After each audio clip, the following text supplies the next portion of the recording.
I heard was, I thought, firecrackers. And then I heard screaming. Like reported shots fired in the area of 10 Alfred Road. Possible active shooter. Yeah, 10-4.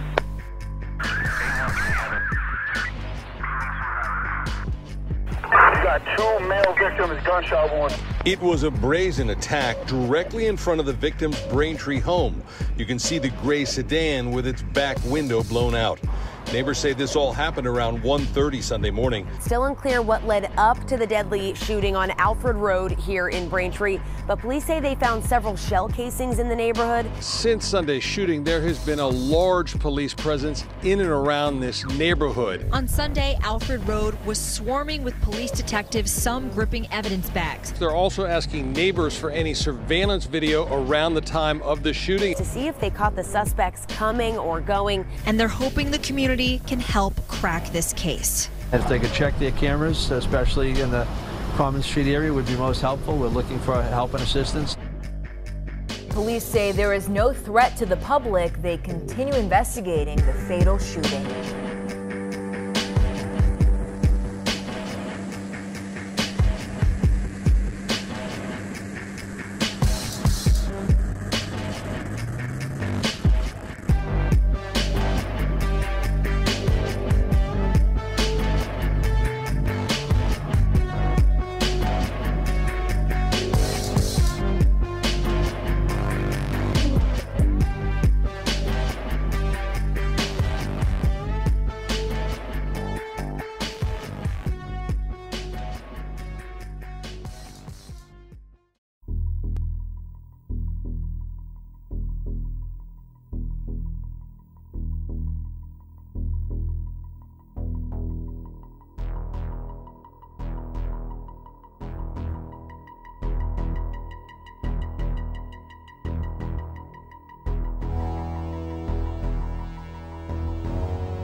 Under 10 miles away from 34 Fairview Road. On July 23, 2023 at approximately 1:30 a.m., Braintree police responded to multiple 911 calls, reporting shots fired in the area of 10 Alfred Road. Upon arriving at the scene, officers discovered 2 males in a parked car who had sustained gunshot wounds just seconds earlier. Ambulance services arrived to render aid to the victims. Both were then transported to South Shore Hospital in Weymouth, where they would later be pronounced dead. After the victims were removed from the scene, the Braintree Police Department, recognized for its competence, strong reputation, and scandal-free record, promptly initiated their investigation.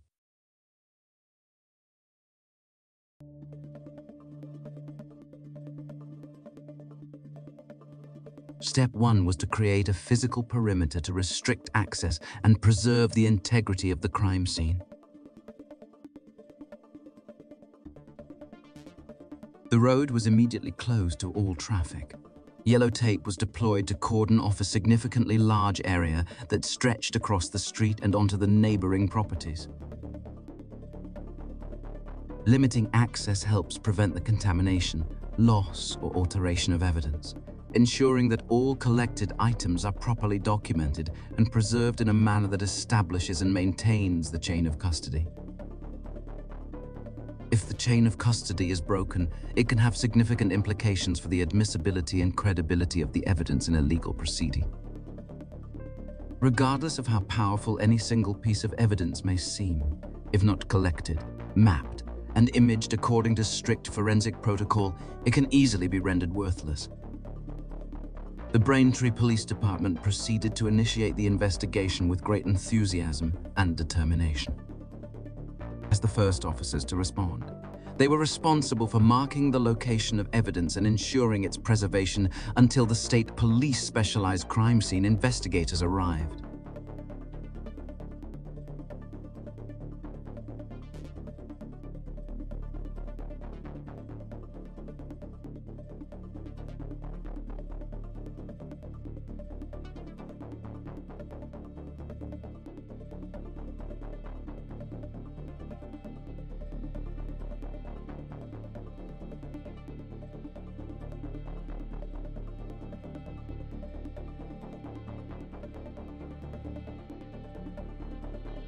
Braintree officers wasted no time in questioning the individuals present inside 10 Alfred Road. They know that when a murder occurs outside a home, the people inside very likely were involved or can provide valuable, timely information. Braintree police officers then began canvassing the area, knocking on neighbors' doors and taking witness statements.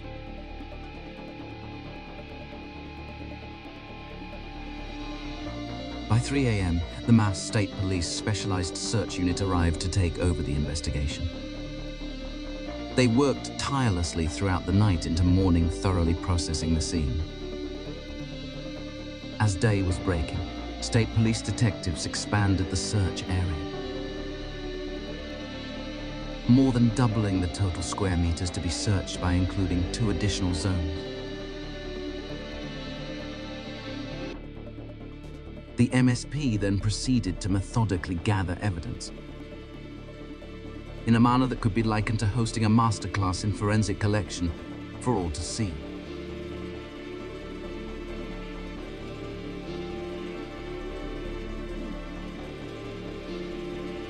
The team captured numerous photographs, meticulously documenting the precise position and physical state of each piece of evidence. State Police Detective Yuri Buchenik and his partner, Detective Michael Proctor, oversaw the operation with a high level of professionalism and competence. Mayor Charles Kokoros visited the scene. Addressing the media, he called the shooting a very bad tragedy and said he is working with the Braintree High School superintendent to make grief counselors available to classmates of the victim. District Attorney Michael W. Morrissey came in support as well. Later appearing in front of the media, urging local residents to check their home security cameras to assist police in catching the killers. The Braintree Police, Mass State Police, and District Attorney's Office demonstrated their effectiveness to the public when resolute in their determination to investigate a crime.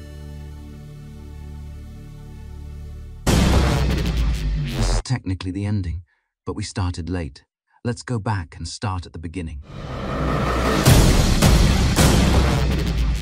Except this time, there's no public plea for help from Michael Morrissey.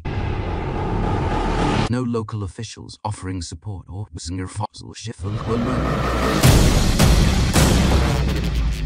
instead of the exact locations of evidence, the defense received this. She failed her proficiency exam. She's not even qualified. Stay away from the house, The house is off limits, Desperately withheld from the defense for 21 months. The search is delayed.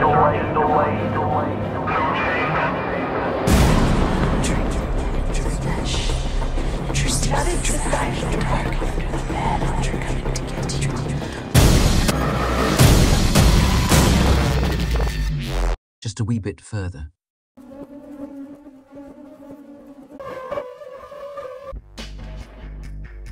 So drop him off, he goes up the driveway. Report of an unresponsive male found in the snow at 34 Fairview. 10-4. This is the part where we should be showing you news footage of reporters broadcasting live on scene, standing in front of 34 Fairview Road, Canton. Exactly like we saw earlier from 10 Alfred Road. The suspected getaway car connected to this crime. Live in Braintree, I'm Ted Wayne, WCBB. However, that won't be possible, and the reason is, no such footage exists. There isn't one news outlet on location covering the suspicious death of a Boston police officer. If your initial instinct is to fault the storm, bear in mind that these two WCVB reporters have never been deterred by snow in the past. Here we have the singular clip to have aired on television, unveiling a crime scene reminiscent of the Arctic, bathed in the uneven glow of vehicle headlights, and noticeably lacking the usual yellow crime scene tape. A measure that should have been taken early that morning by Canton officers, but was not. And then, there's this. At the family home of Karen Reed tonight, no comment. Anything you would like to say to the officer's family? Remember, this is taking place just hours after Karen Reed suffered the tragic loss of her boyfriend, and as far as the state was concerned, under accidental circumstances. And why is it only illegal to knock on doors when this man does it? But let's get back to the Canton PD. We're going to do everything we can with our detective division, along with the state police, to commit to doing everything we can to find a resolution to this and bring the people responsible to justice. Now, this is the level of determination John O'Keefe deserved, and the public rightfully expected from the Canton Police. Yet it's not a Canton officer delivering this message. These words are from Timothy Cahoon, Deputy Chief of Braintree Police, addressing the media regarding the investigation at 10 Alfred Road. Cahoon stands as a prime exemplar of an excellent police officer, deserving the trust and support of the public. It's no wonder he was appointed chief 2 days after making this statement. In contrast, the Canton Police have maintained a conspicuous silence when it comes to the investigation into John O'Keefe's murder. There is, however, one exception. David Yannetti provides further details. Canton Police Chief Rafferty was allowed to publicly state that the facts revealed by the defense were just, quote, sensational accounts. See the word sensational there? I used the word sensational. Sensational. This police chief decides that she is going to put out a statement. One of the Alberts is her boss. She is the boss of another Albert. And they really should just trust the prosecution. Just trust the prosecution. In order to trust the prosecution, you have to trust Michael Proctor. And I question, how on earth can anyone trust Michael Proctor? I've previously referred to him as being conflicted, which is certainly true. But it actually does not go far enough to describe what he has done in this case just by taking the case. The more appropriate word to describe him is corrupt. Only a corrupt state trooper would agree to investigate a murder case in which a body was found in the yard of a family friend. Only a corrupt state trooper would keep his ties to that family friend hidden. Only a corrupt state trooper would refuse to go inside the home, which featured the body of a dead police officer on its lawn. Only a corrupt state trooper would write in his report that a street had not been plowed when it had.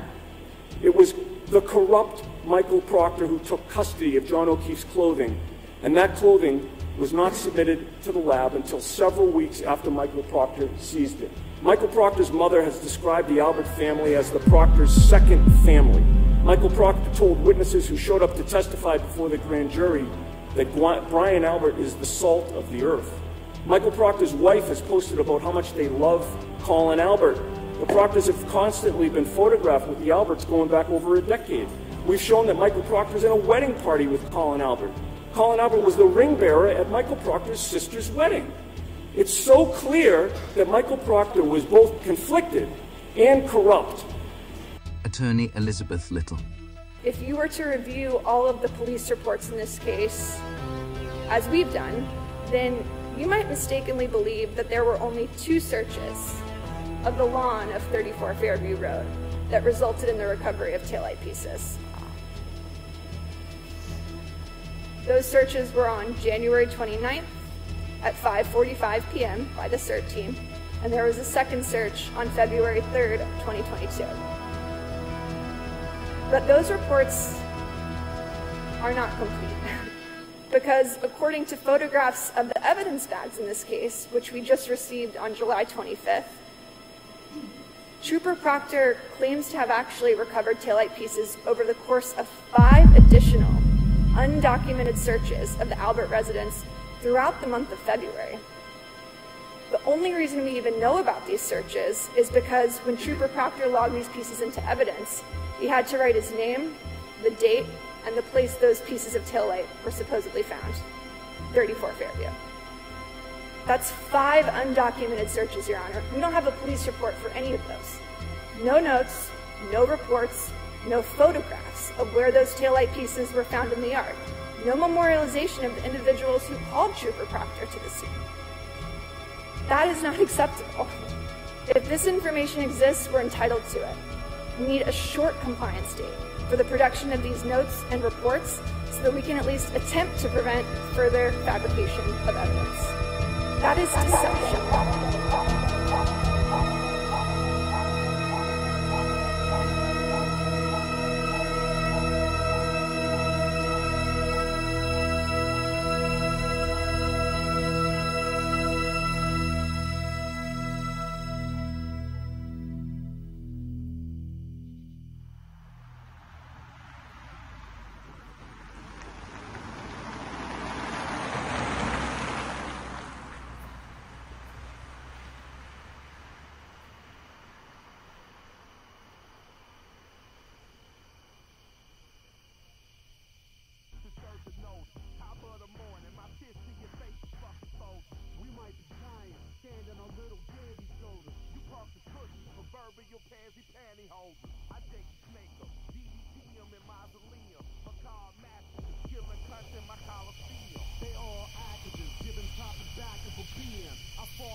Bunches and bunches, punches is thrown into your frontless. Oodles and noodles, bang bullets at suckers' noodles. Last album Voodoo, proved that we was fucking brutal. I'm talking crazy, half past, the clock is cuckoo. You rappers doodle, baby shit, just basic boo-boo. I'm talking Zulu, Mansa Musa, my money buku. My beats is banging, fuck what you rapping, who produced you? I slap the snot, take what you got and run the juice you. UNC Bitsy, furry, frightened, and freaking sickly. A little quickly, dick on display for winter swimming. Look at these kitties, Mike, I'm a rat-a-tat for living. I deal in dirty work, do the deed in a dash. Ditch 'em, I land a hammer that's stuck in a fist and gun position. We run a brand where the structure's the #1 commitment. It's all a joke between mom contractions and coffin fitted. So we disappear in the smoke like we're fucking magicians. No hocus pocus, you simple suckers been served the notice. Top of the morning, my fist to your face is fucking Folgers. We might be giants, standing on little dandy shoulders. You tell them fuck them, I never loved them in salutations.